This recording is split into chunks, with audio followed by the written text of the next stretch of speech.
नमस्कार दोस्तों, आज हम आपको घुमाने जा रहे हैं जैसलमेर की पटवों की हवेली। एक काफ़ी शानदार हवेली। तो जैसलमेर में जाने के लिए आपको सबसे पहले ट्रेन से पहुंचना पड़ेगा। उसके बाद आपको वहां पर एक रूम बुक करना पड़ेगा। तो जो रूम हम भी आपको दिखा रहे हैं 1500 रुपये का रूम है, और इस रूम की डिटेल आपको मैं नीचे लिंक में दे दूंगा। तो आप चलते हैं पटवों की हवेली में। तो पटवों की हवेली 1805 में बनी थी, और इसमें जो वहाँ के जैनी व्यापारी थे उन्होंने अपने 5 बेटों के लिए ये हवेलियाँ बनवाई थी। और इस हवेली का बनाने का जो मेन रीज़न था वो ये था कि उस टाइम अकाल पड़ गया था 1805 में वहाँ पर, और वहाँ के लोग यहाँ को छोड़ के जा रहे थे जैसलमेर को।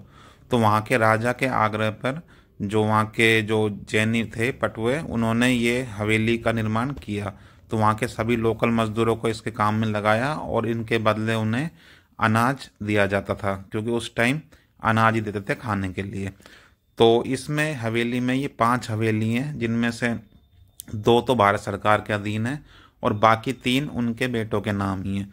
जिनमें से 2 हवेली हैं उनका टिकट 50 रुपये का है, जो गवर्नमेंट के अंडर में है।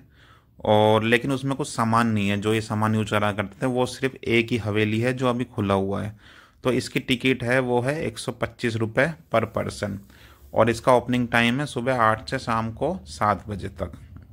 तो इसमें आप इनके जो अलग अलग पानी के स्टोरेज के बर्तन हैं वो देख सकते हैं। इनके अलावा जो जो ये सामान यूज़ करते थे, जैसे इत्र हो गया या फिर उनके खाने का सामान हो गया। तो ये खाने के जो बर्तन देख रहे हैं ये चांदी और कांसे के होते थे, क्योंकि ऐसा मानते हैं कि अगर कोई खाने में जहर मिला दें तो इनके बर्तनों का कलर चेंज हो जाता था, तो उन्हें पता लग जाता था कि खाने में जहर मिला गया है। और इनके अलावा जो आप ये देख रहे हैं हवेली, ये 3 मंजिला ऊपर है और 2 मंजिला नीचे है। 2 मंजिला नीचे जो बेसमेंट में हवेली बनाई गई है वो इसलिए बनाई गई है ताकि उसमें जो पहले अफीम की खेती होती थी, तो अफीम की खेती में ये ज़मीन बेसमेंट में रखते थे, उसको ठंडक की ज़रूरत भी होती है।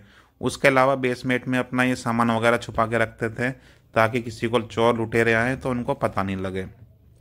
और ये जो पूरी हवेली बनी हुई है ये बलुआ पत्थर से बनी हुई है, और ऊपर जो ये शीशा लगा रखा है इसके नीचे अगर आप दिया रख दोगे तो पूरे के पूरे इसमें मतलब रोशनी हो जाएगी। उस टाइम लाइट वगैरह थी नहीं, तो रोशनी करने का यही जुगाड़ था। तो ये जो मारवाड़ जो जैनी थे उनकी हवेली है, और इसमें उनका जो जितना भी ड्रेसिंग सेंस है, रहने का, खाने का, सोने का, सब कुछ दर्शाया गया है। तो आप यहाँ पर जाके बिल्कुल राजस्थान के हेरिटेज लुक का आनंद ले सकते हैं। इसके अलावा यहाँ पर पंखे वगैरह जो यूज करते थे वो रखे हुए हैं। इसके अलावा जिन बलुआ पत्थरों पे ये हवेली बनी हुई है वो बलुआ पत्थर जो रेगिस्तान है वहाँ से निकले हैं, और ऐसा मानते हैं कि ये पत्थर नहीं है, ये वहाँ के जो डायनासोर थे उनको दबे दबे और वो पत्थर में कन्वर्ट हो गए। उनकी हड्डी वगैरह जो भी है वो ज़मीन में तापमान से वो पत्थरों में कन्वर्ट हो गए। तो काफ़ी अच्छी जगह है ये पटवों की हवेली, और ये राजस्थान सरकार के अधीन है।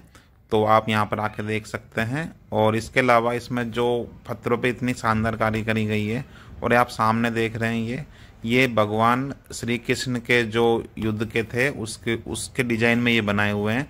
और ये रथ वगैरह जो भी है उनका जो चक्र था उसका डिजाइन बनाया गया हुआ है। और ये सामने जो आप इनके फॉसिल्स देख रहे हैं डायनासोरों के, ये फॉसिल्स हैं। तो ऐसा मानते हैं कि ये जो आपको बता ही चुका हूँ मैं कि भाई ये उनसे बने हुए हैं। ये देखें, आप सामने पढ़ सकते हैं। तो काफ़ी बढ़िया यहाँ पर है। तो आप जैसलमेर आएँ तो ये ज़रूर देखें हवेली। इसके अलावा नेक्स्ट वीडियो में हम यहाँ का फोर्ट दिखाएंगे। काफ़ी अच्छा फोर्ट है और एकमात्र जीवित फोर्ट है। इसके अलावा आपको यहाँ पर जो रेगिस्तान में एक्टिविटी है, टेंट में रुकने का है, उसके बारे में आपको सब बताएंगे। तो ये 5 भाइयों की 5 हवेली लाइन वाइज है, कंटिन्यू। तो आप यहाँ पर आके इन्हें देख सकते हैं। और जो कारीगरी करी गई है, ये सभी जो हार होते हैं, पाजेब होते हैं, वो डिज़ाइन है, वो डिज़ाइन उन्होंने पत्थरों पे उकेर के यहाँ पर बनाए गए हैं। तो देखें कितनी शानदार इन्होंने कारीगरी करी है यहाँ पर। तो पसंद आए तो चैनल को लाइक एंड सब्सक्राइब ज़रूर करें। धन्यवाद।